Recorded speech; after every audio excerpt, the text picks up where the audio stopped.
Class 9th की exercise 2 का introduction video है जिसमें हम देखेंगे इंट्रोडक्शन टू पॉलिनोमियल्स। पॉलिनोमियल्स क्या होते हैं इस वीडियो में हम ये देखेंगे। तो पॉलिनोमियल्स के समझने के लिए हमें समझना पड़ेगा टर्म्स को। टर्म्स क्या होती हैं? It is an algebraic expression. Terms को हम अलजेब्रिक एक्सप्रेशन भी कहते हैं। ठीक है, इसका एक एग्जाम्पल ले लेते हैं, उससे आपको बिल्कुल ये क्लियर हो जाएगा टर्म्स क्या होती हैं। तो यहाँ पर एग्जाम्पल है 2x, मतलब 2 मल्टीप्लाई में x है। ठीक है, तो जो टर्म्स होती हैं उसमें होता है एक नंबर पार्ट, जैसे कि यहाँ पर 2 है। नंबर पार्ट कोई भी नेचुरल नंबर होगा हमारा, 1 2 3 4 5 6 7 8 9 10, कोई भी नंबर। ठीक है, और दूसरा होता है ये जैसे x दे रखा है वेरिएबल पार्ट। वेरिएबल पार्ट में इंग्लिश के अल्फाबेट्स का यूज किया जाता है A to Z तक। ठीक है, और जो नंबर पार्ट होता है जैसे यहाँ पर 2 है, ये नंबर पार्ट है, इसको कोफिशिएंट कहा जाता है। ठीक है, नंबर पार्ट को कोफिशिएंट कहा जाता है। ये कांस्टेंट होता है, इसकी वैल्यू सेम रहती है, इसकी वैल्यू कहीं कभी भी चेंज नहीं होगी। 2 की वैल्यू हमेशा 2 ही होती है। और वेरिएबल जो होता है इसकी वैल्यू वेरी करती है, चेंज होगी। वो कैसे होगी क्वेश्चंस में हम देखेंगे आगे एक्सरसाइज में। ठीक है, टर्म्स आपको समझ में आ गया। अब बात करते हैं पॉलिनोमियल्स की। पॉलिनोमियल्स क्या होता है? It is a chain of terms. ये कई सारे टर्म्स की चेन होती है जो कि प्लस और माइनस के साइन से जुड़ी होती है। जैसे यहाँ पर एग्जांपल देख लेते हैं इसका। यहाँ पर है 2x स्क्वेयर, मतलब हमारी एक टर्म ये है 2x स्क्वेयर, प्लस में दूसरी टर्म 3x प्लस में 3। अब आप कहेंगे कि ये 3 जो है इसके साथ तो वेरिएबल पार्ट है ही नहीं, मतलब इंग्लिश का अल्फाबेट जो है वो नहीं है, तो ये टर्म किस तरह से होगी? तो इसका सिंपल सा फंडा है। 3 को मैं किस तरह से लिख सकता हूं? 3 मल्टीप्लाई में x की पावर 0। किसी की भी पावर 0 जब होती है तो उसकी वैल्यू क्या होती है? 1। तो इसको मैं किस तरह से लिखूंगा? 3 मल्टीप्लाई में 1 इक्वल्स टू 3। तो यहां पर जहां पर भी हमारी वैल्यू वेरिएबल की वैल्यू नहीं दे रखी हो तो हमें समझ लेना है कि वहां पर उसकी वैल्यू 0 है, पावर 0 है। ठीक है, और किसी की भी पावर 0 होगी तो वो होगा 1, और 3 को 1 से मल्टीप्लाई करेंगे तो 3। ठीक है, तो ये 3 टर्म्स हैं। ठीक है, 3 अलग अलग टर्म्स प्लस या माइनस के साइन से जुड़ी हों तो हम उसे कहेंगे पॉलिनोमियल्स। जरूरी नहीं है 3 टर्म हो, 2 भी टर्म होंगी उसे भी पॉलिनोमियल्स कहा जाएगा। अब पॉलिनोमियल्स के कुछ स्पेसिफिक नेम हैं उनकी टर्म्स के अकॉर्डिंग। अगर कोई पॉलिनोमियल सिंगल टर्म जैसे कि 2x है तो उसे कहा जाएगा मोनोमियल। मोनो का मतलब होता है सिंगल। ठीक है, तो मोनोमियल मतलब जिसमें एक सिंगल टर्म हो। अगर किसी में 2 टर्म होती हैं तो उसे कहा जाता है बाइनोमियल। By means 2। ठीक है,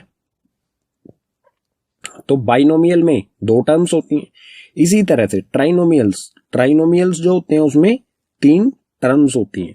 तो यहां पर आप देख सकते हैं एक टर्म ये है, एक टर्म ये और एक टर्म ये, 3 अलग अलग टर्म्स हैं तो वो हो जाएगा ट्राइनोमियल्स। अगर 3 से ज्यादा टर्म्स है तो उसे कहा जाता है पॉलिनोमियल्स। ठीक है, बाकी तो टर्म्स के अकॉर्डिंग हमने पॉलिनोमियल को समझा। अब हम समझेंगे डिग्री के according. Degree of polynomial. Degree का मतलब होता है हाईएस्ट पावर। जो भी हमारा पॉलिनोमियल है उसकी हाईएस्ट पावर क्या है? तो एक एग्जाम्पल से समझते हैं। जैसे यहाँ पर हमें दे रखा है 4x minus 3x square plus में 5। यहाँ पर हमारे सामने 3 टर्म्स हैं। ठीक है, जो प्लस और माइनस के साथ जुड़ी हुई है आपस में। तो हाईएस्ट पावर हमसे पूछा जाएगा degree of the polynomial. What is the degree of the polynomial? Highest power ढूंढेंगे हम इसमें वेरिएबल की। तो वेरिएबल की हाईएस्ट पावर, यहाँ पर x की पावर 1 है, यहाँ पर x की पावर 0 है। मैंने पीछे बताया था जहां पर हमें वेरिएबल नहीं दे रखा हो वहां पर हमें समझ लेना है वहां पे वेरिएबल की पावर 0 होती है। तो हाईएस्ट पावर क्या है? वेरिएबल की हाईएस्ट पावर है 2। तो डिग्री ऑफ द पॉलिनोमियल क्या हो जाएगी? 2। ठीक है, और इसको अरेंज किस तरह से किया जाता है? According two degree. डिग्री के अकॉर्डिंग पॉलिनोमियल को किस तरह से अरेंज किया जाता है? हाई सबसे पहले लिखी जाती है हाईएस्ट पावर वाली वैल्यू, उसके बाद लोअर की तरफ जाएं। ठीक है, जैसे ये है, ये प्रॉपर वे में अरेंज नहीं किया गया है पॉलिनोमियल। इसको हम अच्छी तरह से लिखेंगे तो ये क्या है? 3x square. हाईएस्ट पावर क्या है? 3x स्क्वायर हाईएस्ट पावर यहाँ पर है। तो हम इस पूरे को उठाएंगे विद साइन के साथ उठाया जाएगा इसे। तो ये है माइनस 3x स्क्वायर। उसके बाद यहां पर पावर 2 है, पावर 1 किस में? 4x में, और ये 4 कैसा है? प्लस का, तो प्लस 4x, उसके बाद प्लस में 5। तो इसे इस तरह से अरेंज किया जाता है। सबसे पहले हम इसमें लिखते हैं हाईएस्ट पावर। हाईएस्ट पावर, उसके बाद लोवेस्ट, उसके बाद लोवेस्ट, ठीक है, लोअर। इस तरह से इसे अरेंज किया जाएगा। अब डिग्री के अकॉर्डिंग पॉलिनोमियल्स को क्लासिफाई किया गया है।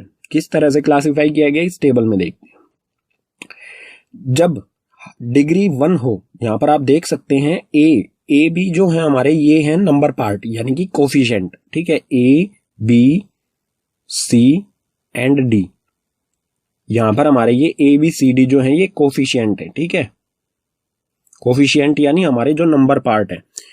तो अगर डिग्री 1 हो, यहां पर आप देख सकते हैं वेरिएबल है हमारा एक्स की पावर क्या है 1। अगर कोई पावर नहीं लिखी हुई है तो हमें समझ लेना है कि 1 है, हाईएस्ट पावर यहां पर है 1। अगर किसी भी पोलिनोमियल में हाईएस्ट पावर 1 होती है तो उसे कहा जाता है लीनियर पोलिनोमियल्स, ठीक है। अब अगर हाईएस्ट पावर 2 हो जाए, सॉरी ये ए की पावर 2 नहीं है, ये है एक्स की पावर 2। अगर किसी भी पोलिनोमियल की हाईएस्ट पावर यानी डिग्री 2 हो तो उसे कहा जाता है क्वाड्रेटिक पोलिनोमियल।